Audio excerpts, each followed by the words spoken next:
আমি প্রায় বলি আমি প্রায় বলি ইসলাম হচ্ছে চারা গাছের মতো।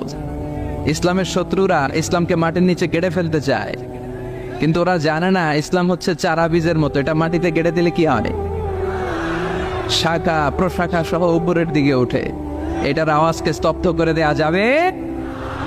বিশ্বনবীর সময় থেকে আজ পর্যন্ত কেউ বন্ধ করতে পারে নাই, কিয়ামত পর্যন্ত পারবেও না। চিল্লা এখন ঠিক কি না? এটার ধর্মটা এরকম।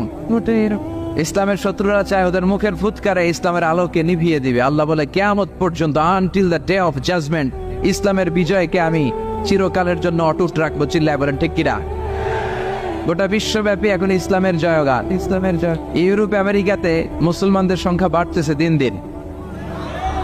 ধারণা করা হচ্ছে 2070 সালের ব্যবধানে ইউরোপ এবং আমেরিকাতে মুসলমানরা হয়ে যাবে সংখ্যাগরিষ্ঠ।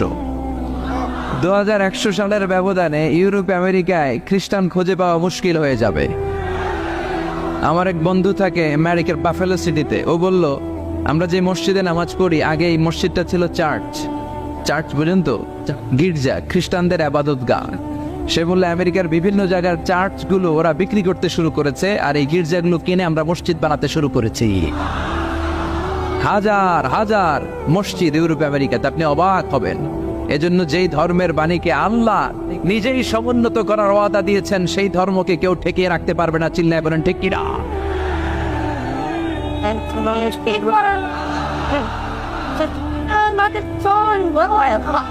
এই ইসলামকে ধর্ম হিসেবে পেয়ে আমরা খুশি না বেজার? এজন্য প্রত্যেক সালাতের পরে আমরা বলি, অ্যানাউন্স করি, রাদিতু বিল্লাহি রাব্বা ওয়াবিল ইসলামি।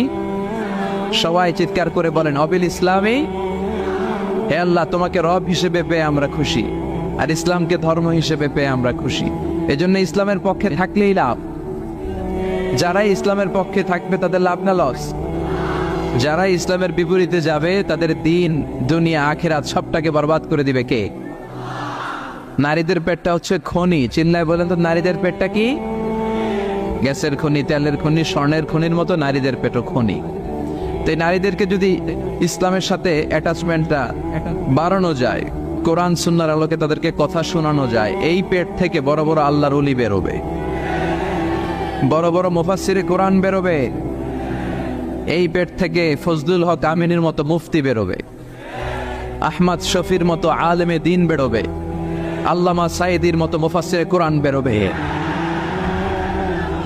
নারীদের পেটটা হচ্ছে খনি। এই নারীদেরকে যত্ন নিলে এদের পেট থেকে বেরোবে আলেমে দ্বীন, মুফাসসিরে কোরআন।